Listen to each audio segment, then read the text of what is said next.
Selam aleikum, desha t'ju pyes, thot, ku keni studiu dhe te kush dietar apo alim keni mësu? Aleikum selam, rahmatullah. Allah të shtoft dëshirën edhe interesimin për me pyet për hoxhallarët.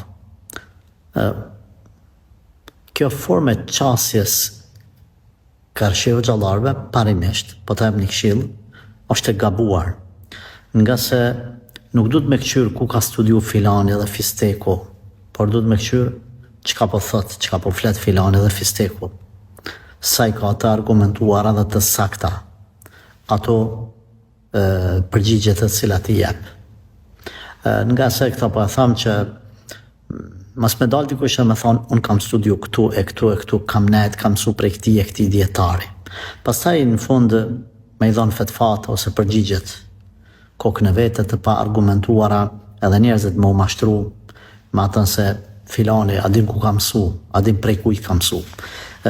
Një prej pikave apo vrejtjeve që ulemati kanë dhënë për disa njerëz që pretendojnë se janë ehli bejt, pra të familjes pejgamberit alayhi salatu wasalam, është fakti se ata me pretendimin se na jemi ehli bejt, familja Rasulullah sallallahu alaihi wasallam, kanë hy laknave, kanë hy sërnishtave, kanë bo bidate, harame, shirkiate, me arsuetimin se na jemi pasardhës pejgamberit sallallahu alaihi wasallam. Nuk të arsuetot preardhja.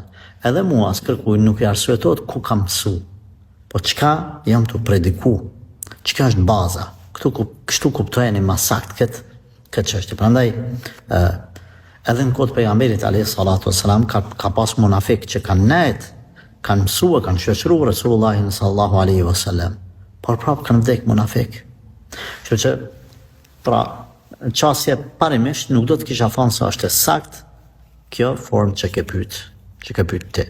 Unë nuk jam dietar, vetëm një nxënës shumë i thjesht, i vogël, i cili nuk e them me modesti, Allah është dëshmitar, në dunja dhe në ahiret, këta që po e them, e dëshmoj para Zotit, vetëm baj transfer të informacioneve të cilat i lexoj, të cilat i mësoj, deri tek ju ose te xhamati. Allahumme fashhad, Zoti është dëshmitar.